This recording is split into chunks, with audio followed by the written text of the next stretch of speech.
Assalamualaikum warahmatullahi wabarakatuh. Materi hari ini mengenai malware threat atau ancaman dari malware.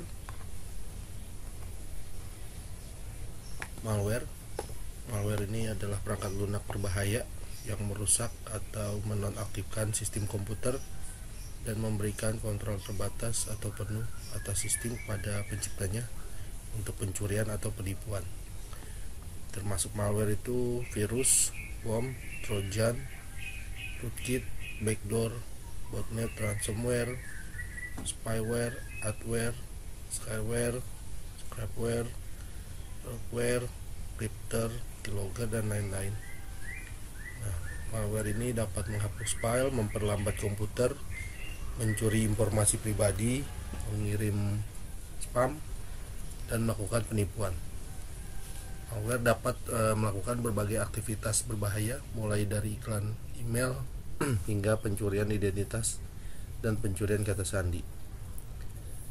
Program malware ini mengembangkan dan menggunakannya untuk serang browser dan lacak situs web yang sering dikunjungi, mempengaruhi kinerja sistem sehingga membuatnya sangat lambat, menyebabkan kegagalan perangkat keras, membuat komputer tidak dapat beroperasi, mencuri informasi pribadi termasuk kontak, menghapus informasi berharga yang mengakibatkan hilangnya data yang substansial, serang sistem komputer tambahan langsung dari sistem yang disusupi, terus kotak masuk spam dengan email iklan. Ini berbagai cara malware dapat masuk ke dalam sistem. Pertama ada aplikasi messenger. Jadi infeksi dapat terjadi melalui aplikasi instant messenger seperti Facebook Messenger, WhatsApp Messenger, Google Hangout. Jadi pengguna ini berisiko tinggi saat menerima file melalui pesan instan. Jadi tidak peduli dari siapa atau dari mana, selalu ada risiko infeksi oleh trojan. Pengguna tidak pernah bisa 100% yakin siapa yang berada di ujung lain koneksi pada saat tertentu. Misalnya Anda menerima file melalui instant messenger dari orang yang dikenal seperti Bob. Anda akan mencoba membuka dan melihat file tersebut. Nah, ini bisa menjadi trik di mana penyerang yang meretas ID messenger dan kata sandi Bob ingin menyebarkan trojan ke daftar kontak teman Bob untuk menjebak lebih banyak korban. Media perangkat keras portable. Media perangkat keras portable ini contohnya flash drive, CD atau DVD, dan hard drive eksternal. Ini bisa aja menyebarkan malware ke dalam suatu sistem. Misalnya Bob dapat mengakses sistem Alice tanpa kehadirannya, maka dia dapat menginstal trojan dengan menyalin perangkat lunak trojan dari flash drive ke hard drive. Tebak perangkat lunak browser dan email. Jadi browser yang ketinggalan zaman ini sering mengandung kerentanan yang dapat menimbulkan risiko besar bagi komputer pengguna. Kunjungan ke situs jahat dari browser tersebut dapat secara otomatis menginfeksi mesin tanpa mengunduh atau menjalankan program apapun. Skenario yang sama juga terjadi saat memeriksa email dengan Outlook Express atau perangkat lunak lainnya. Manajemen patch tidak aman. Di perangkat lunak yang tidak ditambah menimbulkan risiko keamanan yang tinggi. Pengguna dan administrator TI tidak memperbaharui perangkat lunak sehingga banyak penyerang memanfaatkan celah ini. Karena manajemen patch yang tidak aman, penyerang dapat mengeksploitasi kerentanan dengan menyuntikkan malware ke dalam perangkat lunak yang dapat merusak data yang tersimpan di sistem perusahaan. Proses ini dapat menyebabkan pelanggaran keamanan yang luas, misalnya pencurian file rahasia dan kredensial perusahaan. Aplikasi regu atau umpan. Ini penyerang dapat dengan mudah memikat korban untuk mengunduh aplikasi atau program gratis. Jika sebuah program gratis mengklaim dengan adanya fitur-fitur seperti buka alamat, akses untuk memeriksa beberapa akun POP3, banyak pengguna yang akan tergoda untuk mencobanya. Jika korban mengunduh program gratis dan memberi label sebagai terpercaya, perangkat lunak perlindungan seperti antivirus akan gagal menunjukkan bahwa penggunaan perangkat lunak baru. Dalam situasi ini, penyerang mendapatkan email, kata sandi akun POP3, kata sandi yang di-cache, dan penekanan tombol melalui email tanpa pemberitahuan siapapun. Situs tidak terpercaya dan aplikasi atau perangkat lunak web freeware. Jadi sebuah situs bisa mencurigakan jika terletak di penyedia situs web gratis atau yang menawarkan program untuk aktivitas ilegal. Banyak situs web jahat ini memiliki tampilan profesional, forum umpan balik, dan tautan ke situs populer lainnya. Pengguna harus memindah file menggunakan antivirus sebelum mengunduhnya.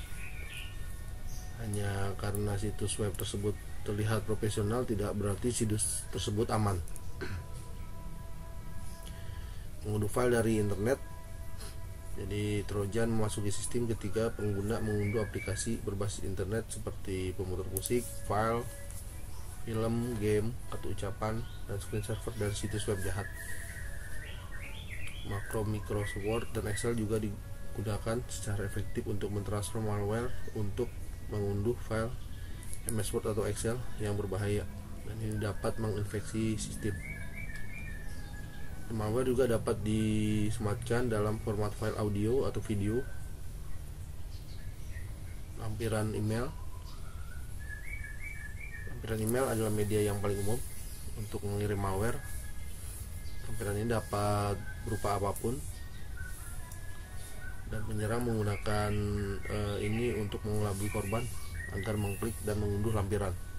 Lampiran dapat berupa dokumen, lagu, file, video, brosur, faktur, surat penawaran pekerjaan, surat persetujuan pinjaman, dan lain-lain. Contohnya misalnya ada teman pengguna sedang melakukan penelitian dan pengguna ingin tahu lebih banyak tentang topik penelitian temannya. Nah, pengguna ini mengirim email ke teman untuk menanyakan tentang topik dan menunggu balasan. Penyerang yang menargetkan pengguna juga mengetahui alamat email ini. Penyerang hanya akan membuka kode program untuk mengisi kolom dari email yang salah dan melampirkan trojan di email. Si pengguna akan memeriksa email dan mengira bahwa temannya itu telah menjawab pertanyaan dalam lampiran. Mengunduh lampiran dan menjalankannya tanpa berpikir bahwa itu mungkin trojan, ini bisa mengakibatkan suatu serangan terhadap sistem.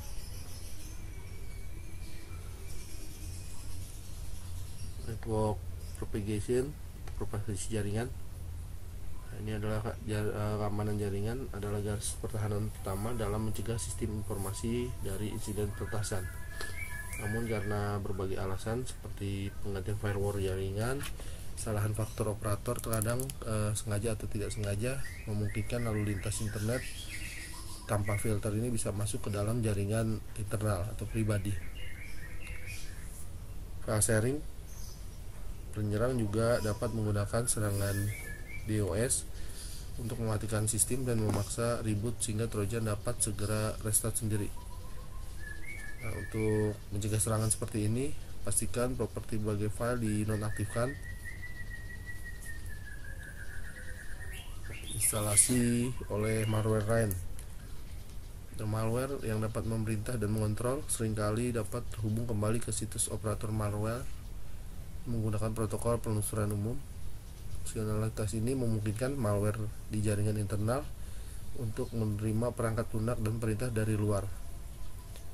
Dalam situasi ini, malware yang diinstal pada satu sistem ini mendorong malware lain untuk diinstal pada jaringan dan menyebabkan kerusakan pada jaringan. Bluetooth dan jaringan nirkabel. Penyerang juga bisa menggunakan jaringan Bluetooth dan Wi-Fi untuk menarik pengguna agar terhubung dengannya. Jaringan terbuka ini memiliki perangkat lunak dan perangkat keras yang dipasang di tingkat router yang dapat menangkap lalu lintas jaringan dan juga menemukan detail akun termasuk nama pengguna dan sandi. Komponen malware. Ini ada komponen-komponen dari malware. Ada crypter. Ini mengacu pada program perangkat lunak yang dapat menyembunyikan keberadaan malware. penyerang menggunakan perangkat lunak ini untuk menghindari deteksi antivirus.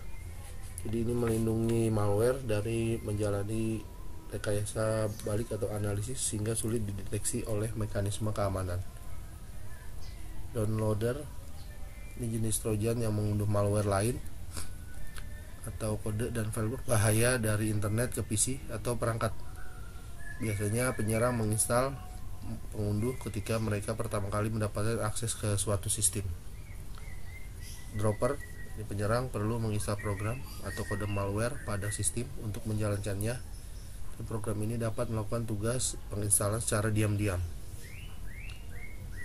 Dropper dapat berisi kode malware yang tidak dapat diidentifikasi, yang tidak terdeteksi oleh pemindah antivirus, dan mampu mengunduh file tambahan yang diperlukan untuk mengeksekusi malware pada sistem target. Selanjutnya exploit, ini bagian dari malware yang berisi kode atau urutan perintah yang dapat memanfaatkan bug atau kerentanan dalam sistem atau perangkat digital. Ini adalah kode yang digunakan penyerang untuk menembus keamanan sistem melalui kerentanan perangkat lunak untuk mematai informasi atau menginstal malware. Injektor, program ini menyuntikkan eksploitasi atau kode berbahaya yang tersedia di malware ke dalam proses lain yang rentan dan mengubah cara eksekusi untuk menyembunyikan atau mencegah penghapusannya. Obfuscator, ini program untuk menyembunyikan kode berbahaya malware melalui berbagai teknik sehingga menyulitkan mekanisme keamanan untuk mendeteksi atau menghapusnya. Packer, ini adalah perangkat lunak untuk memanfaatkan file malware untuk mengubah kode dan data malware menjadi format yang tidak dapat dibaca. Mengemas menggunakan teknik kompresi untuk pengemasan si malware. Payload, bagian dari malware yang melakukan aktivitas yang diinginkan saat malware-nya aktif. Payload ini dapat digunakan untuk menghapus, modifikasi file, mempengaruhi kinerja sistem, membuka port, mengubah pengaturan, dan lain-lain.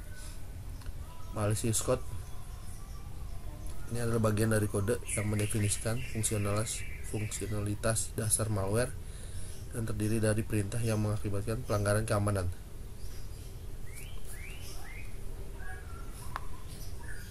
Trojan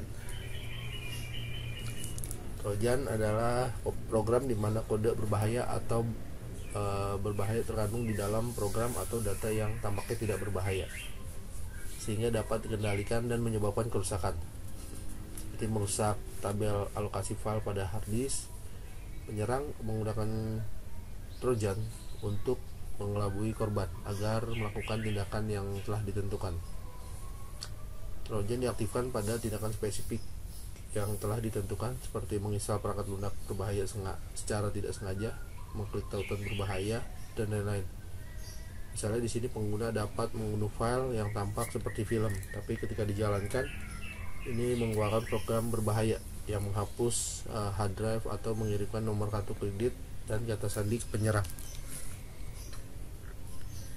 Trojan ini dibungkus di dalam atau dilampirkan ke program yang sah.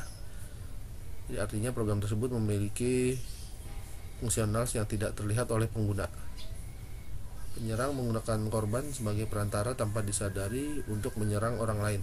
Mereka dapat menggunakan komputer korban untuk melakukan tindakan ilegal seperti serangan denial of service. Trojan ini bekerja pada tingkat hak istimewa yang sama dengan korban. Misalnya jika korban memiliki hak istimewa untuk menghapus file, mengirim informasi, memodifikasi file yang ada, dan menginstal program lain. Ada malfungsi komputer, misalnya kena gejala serangan Trojan, misalnya DVD room ini terbuka dan tertutup secara otomatis, layar komputer berkedip, terbalik, gitu ya, sehingga semua ditampilkan mundur. Printer secara otomatis mencetak dokumen, halaman web tiba-tiba terbuka, terus kursor mouse bergerak dengan sendirinya, keyboard dan mouse freeze, membeku, dan banyak lainnya. Ini adalah port yang digunakan oleh Trojan untuk berkomunikasi. Cara menginfeksi sistem menggunakan Trojan, Jadi penyerang ini dapat mengontrol perangkat keras serta perangkat lunak pada sistem dari jarak jauh dengan menginstal Trojan. Setelah Trojan diinstal pada sistem, ini data menjadi rentan terhadap ancaman serta kemungkinan penyerang dapat melakukan serangan pada sistem pihak ketiga. Penyerang mengirimkan Trojan dalam banyak cara untuk menginfeksi sistem target. Misalnya Trojan disertakan dalam paket shareware atau perangkat lunak yang dapat diunduh. Ketika pengguna mengunduh file tersebut, sistem target secara otomatis menginstal Trojan. Atau juga iklan pop-up yang berbeda mencoba mengelabui pengguna. Mereka diprogram oleh penyerang sedemikian rupa sehingga tidak masalah apakah pengguna mengklik ya atau tidak. Download akan dimulai dan Trojan akan menginstal diri sendiri pada sistem secara otomatis. Pengguna terkadang tergoda untuk mengklik beberapa jenis file, misalnya seperti kartu ucapan, film, dan gambar yang mungkin berisi Trojan. Mengkliknya akan menginstal Trojan. Nah, gambar ini adalah langkah-langkah yang diikuti penyerang untuk menginfeksi mesin target menggunakan Trojan. Misalnya di sini adalah attacker. Ini buat paket Trojan dengan menggunakan kit konstruksi Trojan. Jadi ada kitnya gitu ya untuk si kuda Trojan, seperti Dark House Trojan Virus Maker. Terus dibuat dropper. Buat dropper ini yang merupakan bagian dari paket Trojan yang menginstal kode berbahaya pada sistem target. Setelah dibuat, dia akan dibungkus di seperti ini ya. Jadi orang tidak curiga kalau itu adalah Trojan. Misalnya ini ada file exe gitu ya, file gambar. Setelah itu menyebarkan Trojan ke jaringan internet. Misalnya ini mengirim melalui email dan pesan instan. Ini menipu pengguna untuk mengunduh dan menjalankannya. Terus jalankan dropper. Setelah pengguna atau target mengunduh, jalankan dropper. Ini software yang digunakan oleh penyerang untuk menyamarkan malware. Setelah itu Trojan nanti akan terinstall pada sistem target. Jenis Trojan. Nah, Trojan diklasifikasikan ke dalam banyak kategori tergantung pada fungsi. Nah, ini ada jenis-jenisnya. Ada 15 dari remote access sampai command shell Trojan. Ini remote access Trojan, ini Trojan akses jarak jauh atau RAT. Dia memberikan penyerang kendali penuh atas sistem korban. Ini memungkinkan si penyerang ini mengakses file, percakapan pribadi, data akuntansi dan lainnya dari jarak jauh. RAT ini bertugas sebagai server dan mendengarkan pada port yang tidak seharusnya tersedia untuk penyerang internet. Jadi jika pengguna berada di belakang firewall pada jaringan, kemungkinan penyerang jarak jauh dapat terhubung ke Trojan. Penyerang di jaringan yang sama yang terletak di belakang firewall ini dapat dengan mudah mengakses Trojan. Dan juga ada backdoor Trojan. Ini adalah program yang dapat melewati autentikasi sistem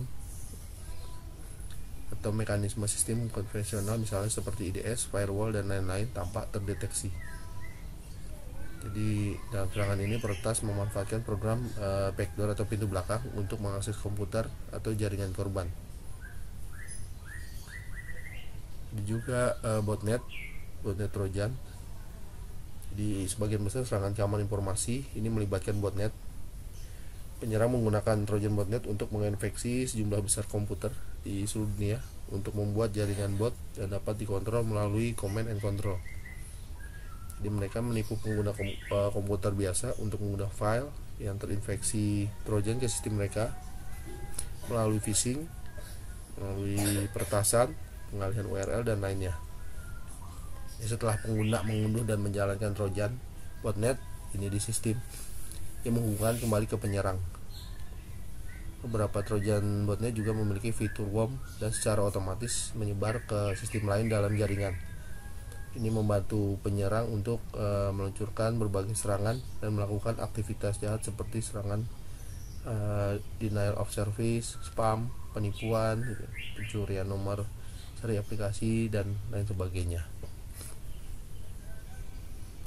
Bagaimana cara penanggulangan Trojan? Berikut adalah beberapa penanggulan Trojan. Pertama, hindari membuka lampiran email yang diterima dari pengirim yang tidak dikenal. Blokir semua port yang tidak perlu di host dan firewall. Hindari penerimaan program yang ditransfer melalui pesan instan. Perkuat pengaturan konfigurasi default yang lemah dan nonaktifkan fungsionalitas yang tidak digunakan, termasuk protokol dan layanan. Pantau lalu lintas jaringan internal untuk port dan lalu lintas terenkripsi. Hindari mengunduh dan menjalankan aplikasi dari sumber yang tidak terpercaya. Install patch dan pembaharuan keamanan untuk OS dan aplikasi. Pindai drive USB eksternal, CD, dan DVD dengan perangkat lunak antivirus sebelum menggunakannya. Batasi izin dalam lingkungan desktop untuk mencegah penginstalan aplikasi berbahaya. Hindari mengetik perintah secara terus-menerus menerapkan program atau skrip yang sudah dibuat sebelumnya. Kelola integritas file dari stasiun kerja ini melalui checksum, audit, dan pemindai port.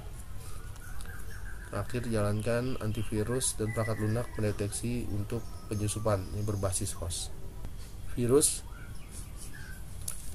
Virus komputer ini bisa berpotensi mendatangkan malapetaka pada komputer bisnis atau pribadi.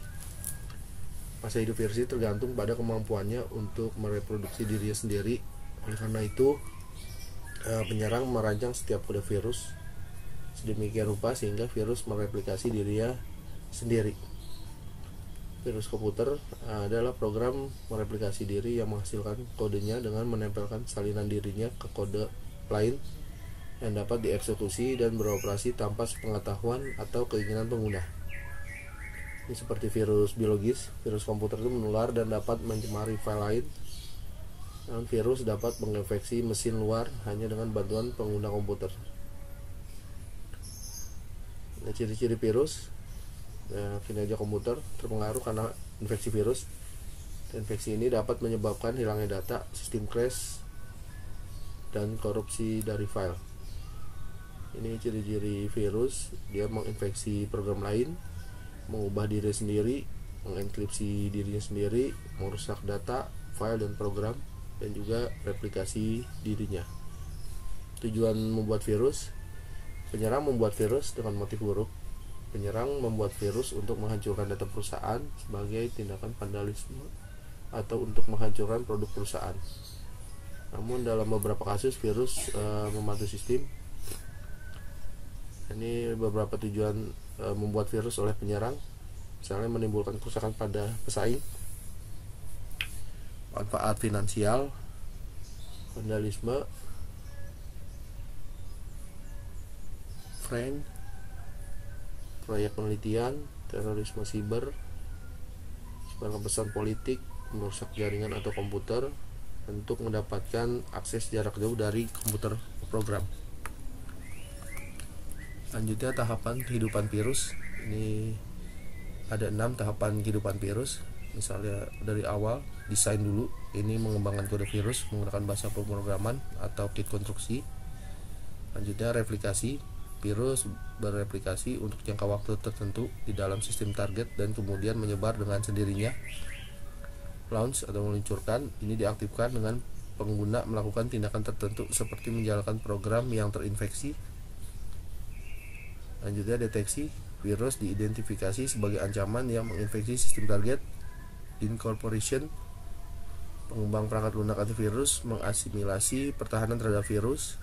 Yang terakhir, jalankan rutinitas kerusakan, ini pengguna menginstal pembaruan antivirus dan menghilangkan ancaman dari virus. Indikasi serangan virus, ini indikasi serangan virus ini muncul dari aktivitas yang tidak normal.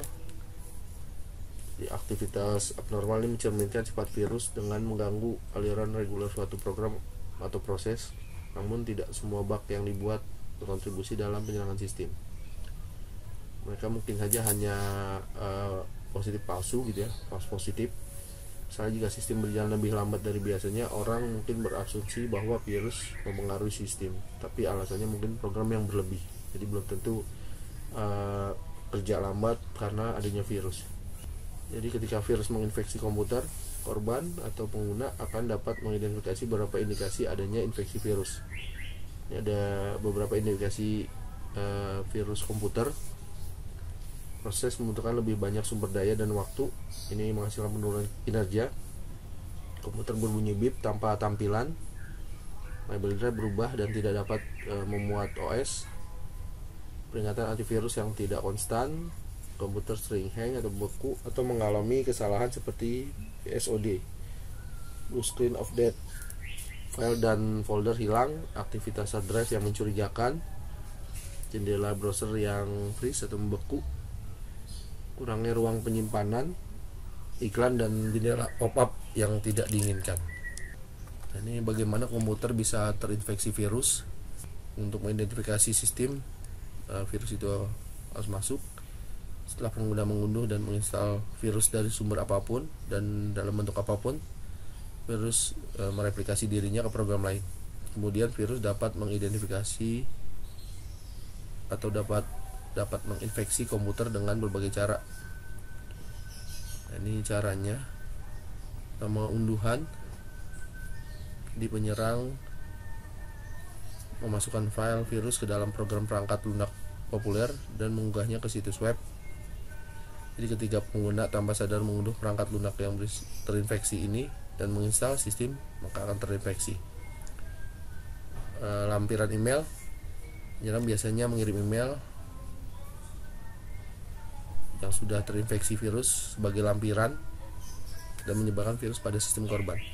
Ketika korban membuka lampiran berbahaya, virus secara otomatis menginfeksi sistem. Perangkat lunak bajakan.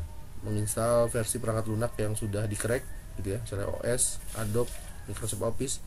Ini dapat menginfeksi sistem karena mungkin berisi virus. Gagal menginstal perangkat lunak keamanan. Dengan meningkatnya parameter keamanan, penyerang merancang virus baru. Gagal menginstal perangkat lunak antivirus terbaru atau memperbarui secara teratur dapat membuat sistem komputer terkena serangan virus. Browser. Secara default, setiap browser dilengkapi dengan keamanan bawaan. Jika browser tidak dikonfigurasi dengan benar, ini dapat mengakibatkan menyalakan script secara otomatis yang pada gilirannya memungkinkan virus masuk ke dalam sistem. Firewall. Menonaktifkan firewall akan membahayakan keamanan lalu lintas jaringan dan mengundang virus untuk menginfeksi sistem. Pop-up. Ketika pengguna mengklik pop-up yang mencurigakan secara tidak sengaja, virus yang tersembunyi di balik pop-up akan memasuki sistem. Setiap kali pengguna menyalakan sistem, pada virus yang diinstal akan berjalan di layar belakang.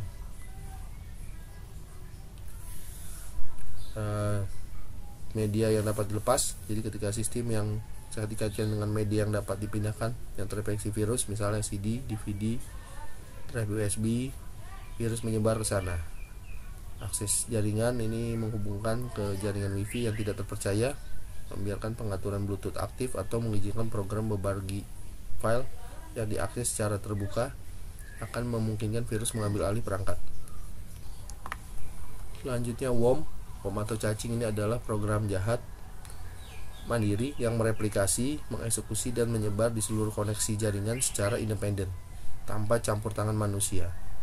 Penyusup ini merancang sebagian besar worm untuk mereplikasi dan menyebar ke seluruh jaringan sehingga menghabiskan sumber daya komputasi yang tersedia dan pada gilirannya menyebarkan ke server jaringan, server web, dan sistem komputer individu. Ini menjadi kelebihan beban dan berhenti merespon. Namun beberapa worm juga bisa merusak sistem host.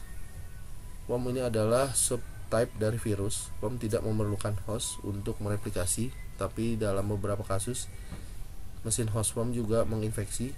Pada awalnya pada para profesional di Black Hat memperlakukan worm sebagai masalah mainframe. Kemudian dengan diperkenalkan internet, mereka berkonsentrasi dan menargetkan OS Windows menggunakan worm yang sama dan membagikannya dalam email, IRC, dan melalui fungsi jaringan lainnya. Ini adalah perbedaan worm dengan virus. Jadi kalau virus itu menginfeksi sistem dengan memasukkan dirinya ke dalam file atau program yang dapat dieksekusi.